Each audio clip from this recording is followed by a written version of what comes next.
వారికి ఏ కీడును చేయడు.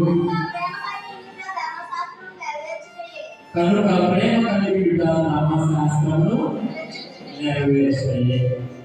ఇది క్రీస్తు ప్రభువు ఈ ధర్మశాస్త్రం అంతటిని కూడా మనలో పరిపూర్ణం చేసుకుని ఒక నూతన వరవడిని మనలో కూర్చున్నాడు.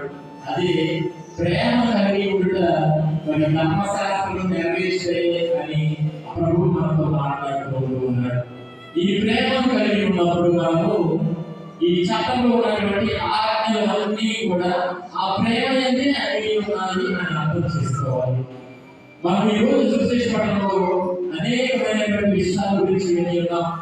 వ్యభిచరించకూడదు, హత్య చేయకూడదు, దొంగలించకూడదు, మరి ఇటువంటి విషయాల గురించి మరి మనం ఆలోచించి ఉన్నాం. ప్రియమైనటువంటి సహోదరి సహోదరులారా, దేవుని యొక్క చట్టాన్ని కేవలం భౌతికంగా మనము అనుసరించడం మాత్రమే కాదు, కానీ మన యొక్క జీవితాల్లో ఆ చట్టాన్ని అన్వయించుకొని దాని ప్రకారం జీవించాలి. ఆ చట్టానుసారం మనం జీవిస్తున్నాం అంటే దేవునిపై ఉన్న ప్రేమను మన ఇరుగు పొరుగు వారిపై మనం చూపిస్తున్నామా లేదా అని కూడా ఆత్మపరిశీలన చేసుకోవాలి. అందుగురించి ఈరోజు మనం వినడం, నీ పొరుగు వారిపై నీకు ఏదైనా ఉండొచ్చు, నువ్వు వెంటనే వెళ్ళి సఖ్యపడము అని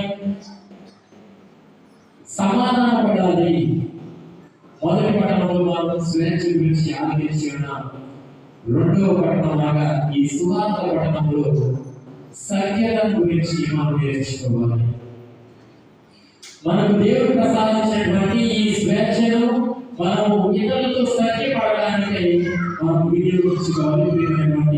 దేవుని బిడ్డలారా,